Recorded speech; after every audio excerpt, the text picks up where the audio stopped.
Hello everyone, welcome to another Council Reacts video. In this BGC season, we have Tanisha, who we all know and love as one of the top bad girls that ever crossed Bad Girls Club, and I'm so excited to watch her videos because really, let's be honest, it was mainly about her in this season. However, I will be looking at this from my counselor lens. As some of you know, I completed my bachelor's and I finished my master's. I'm currently doing my internship part of my program as a mental health counselor. So I will be looking at it through that perspective. I couldn't find a lot of videos on this season for some reason, like on all of the fights. So I'm just gonna be going off of the reunion episode, which had a lot of drama. Yeah, if there's anything you guys want me to react to specifically from that season, just write that down in the comments below.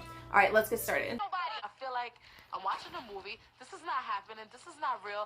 Like it's a nightmare. I just want somebody to wake me up. This time, I was not. Which is ironic that this one time. One time, I was absolutely innocent. And I was like, you know what? I don't want this drink. I don't need it. I threw it on her. Have you learned your lesson? No. Because your girl had to go to jail.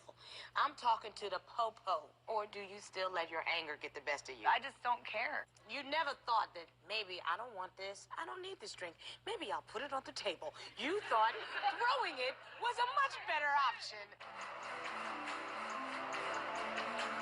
Why Devine came in and grabbed her straightening iron like I was about to steal it?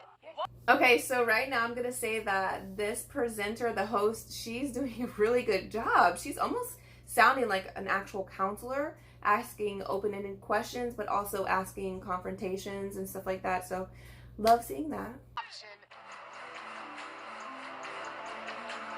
Why Devine came in and grabbed her straightening iron like I was about to steal it? What? That's on your record, I do care, but I don't care. Like, I care, but it's like inevitable. She's so proud she done picked up a word and threw it out there for y'all. For me? Did I say, hey, you, punch me, don't scream at me. Do you know what I'm out of my face? Get out of my sight. Okay, so we obviously see Tanisha getting really angry, and honestly, I feel like throughout her season, she had a lot of issues with anger and controlling her anger, managing it, and not really hearing the girls out. The weird thing is she would ask for reactions. She would ask for responses. And then when the girls would talk to her back, you know, obviously they have elevated tones because Tanisha's coming at them usually with an elevated tone. It kind of just throws gas on the fire and makes it this huge thing, and it blows up to this really, really big thing. Tanisha mentions something here saying, do you know what I went through? So obviously this experience brought a lot of fear for her. It brought a lot of trauma, stress for her. And it's kind of like misdirected anger to this other person. It's misdirected frustration and fear. When we are afraid, we will yell and scream at the top of our lungs, or if we're confused or we're stressed, we don't know how to properly communicate our emotions. This is what happens. Angry. I came home, naturally, I wanted to rinse off, I wanted to bathe. I'm using her straightening iron, she comes in, takes it, grabs it, and just walks out. You grab your straightening iron when I'm straightening my hair? I knew Tanisha wouldn't talk to me when she got home, so I'm like, how am I gonna make this girl talk to me without me approaching her, because I don't want her to beat my ass. If I take her to my straightening iron, she's gonna have to come up and talk to me and ask me for it. Wrong! But let it behold, that argument broke the ice in the house, and we all got along again. I have a lot of unfinished business. Darlene and I are not the best of friends. Sorry, so you need to go to rehab. I was just talking about your better. You don't have to go to mental hospital. I have gone to mental hospital. Exactly, go back, bitch. Somebody comes in, I don't remember if it was like Tanisha, or somebody says, I think Darlene was on coke last night. I said, well, if she's on coke, she needs to go to rehab and like get help. All I heard was them talking, and this dumb bitch that doesn't know me was sitting there. She needed to go to rehab and have someone watch her. She understand that like other stuff had just been said. The point right is, like you said, I don't know you and you don't care to know me. Well, you don't know me, so you can't say about me, you dumb bitch. Did you hear? So when you don't have that relationship developed, you don't have that bond with another person, for them to assume something so negative it is kind of making a quick judgment on someone, and obviously it was offensive to her. Obviously, substance abuse and addiction, even if that person is going through it, it's very hard for them to even acknowledge it.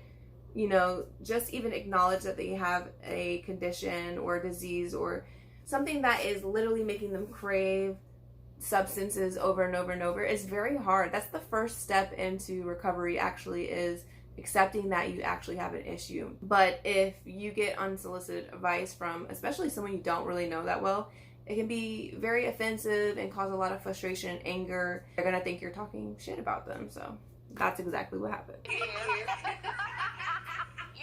You would laugh. Sorry. So you were in a mental hospital. Like she doesn't even know that story. You don't. And you first time you know the story. You like yourself up and your boyfriend told you I can't be in your presence. Like no, I can't, Darlene. So Darlene is saying, you know, you yourself and all these really bad things to whatever her name is. And you almost see like no emotion, no empathy for this other person. She is so angry that she literally has no empathy for the other girl. It's almost like it disappears completely. This just shows you how anger can literally take over your body and make you say things that you'll probably regret later on, because we don't know everyone's struggle. We don't know what they've gone through. And if we did, we should be really sensitive to that. We should feel emotion to it, or we should at least respect them enough to not hurt their feelings like that. That's a really serious condition. That was a really serious event that happened to that girl. She kind of just like throwing it back in her face with like no emotion, which is scary. Anytime I see stuff like that, I get freaked out. I would walk in a room and tell her to die. I know. Are you serious? I was always like, where she cried, I would sit there and listen to her, and I was always like her friend. And then once Mandrea came around, it's like she's like, who's my friend? Oh, Mandrea, let me go her. And you know, it's just stupid. She's just, yeah. Look, Mandrea, I'm sorry. Just stop calling me Mandrea. You didn't even think of that on your own, okay? Like you probably went on the message boards and like read that. Thank you. How do you know? Are you on there? Because we know you like the right. All the girls are just haters by nature. I honestly don't think a single person here is a happy person. Everyone is miserable. I would never even think that about you. Can you please just let me talk to her again? No! She's been hurt by so many people in this house.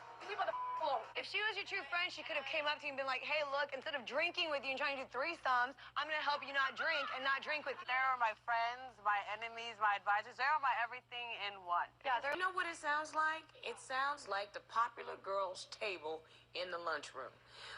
And I totally agree with that statement.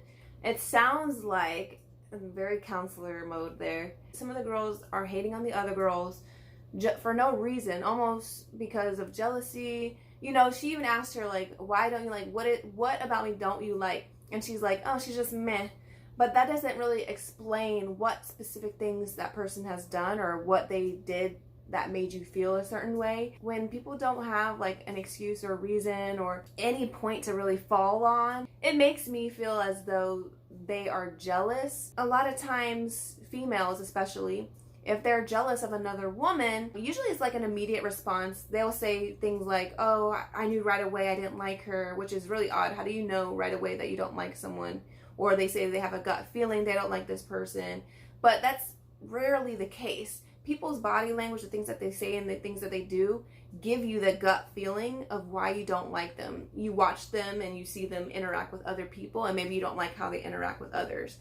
But there's always a reason. If you're telling me you don't like someone for no reason, without any reason, just a feeling, to me, I feel like you are being jealous of them, or there's something shallow and petty about why you don't like them. What tends to happen after that is women will start to find things about you that they don't like to justify their reason for not liking you. It helps make them feel better. Really, it's self-serving and not accurate. It's not reality. Instead, what should happen is, instead of envying, we turn that into I admire about them and just honoring that. You know, I feel like a lot of insecure women and men will see these insecurities in themselves and then automatically turn it into hate for other people.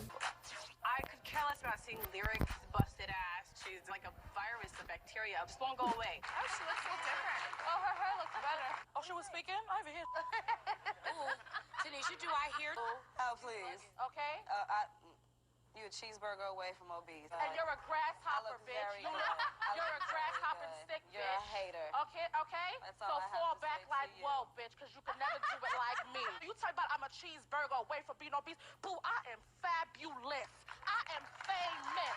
So don't tell me no bull about I'm a cheeseburger away from being something. Don't get it twisted, because I will kick your mother ass. And number one, I'm the best rapper. My mother care if I go to jail or not, though. Do your mother care? My mother came and got me from jail and picked me up. Humpty Dumpty, you gon' fall. Humpty Dumpty gonna fall. Ask your mama, bitch. Watch your Tyra, Outta bitch. here. Don't play with me. That's my word. Tanisha. Don't play with me, nigga. Don't play with me, bitch. That's like your mother, bitch. You and your mother, bitch. Who the are you to talk about my mother, bitch? What you gonna do, bitch? I said bye to you, yo. You Whatever, you just mad because you can't lose no damn weight, bitch. So really listening to the contents of this argument, it's all really petty, shallow stuff.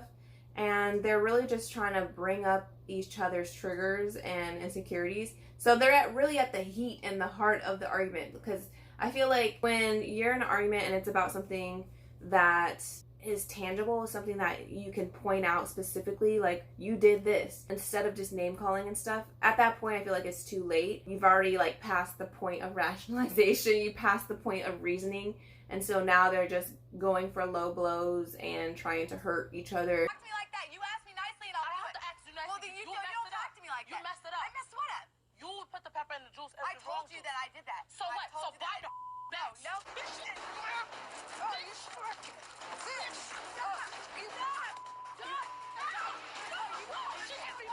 I feel like no matter what, I think Tanisha wanted to put hands on her. Like, no matter what that girl said, I think she wanted to fight her. Even though she admitted to doing it, she already said that she admitted to doing whatever the hell prank she did. It didn't matter at that point anymore. I think that Tanisha just was so amped up at that point that anything that anything that she said, she was gonna fight her no matter what. So at that point, you can only defend yourself. That's why I just punched you in your face.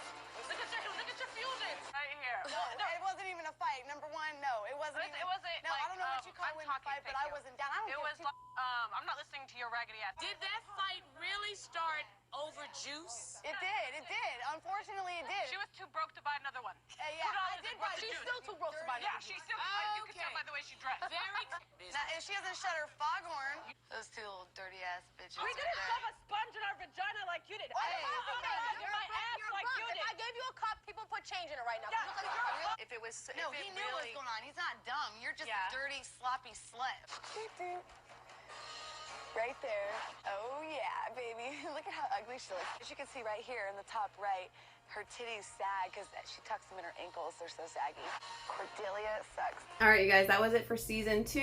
I know a lot of parts were left out in this video, but there's just not a lot of content of it, so I had to work with what I had. If you guys want to keep seeing similar content, please like this video and comment below. And also check out my channel, I have similar videos on there as well. Thank you so much for watching, and I'll see you guys next time.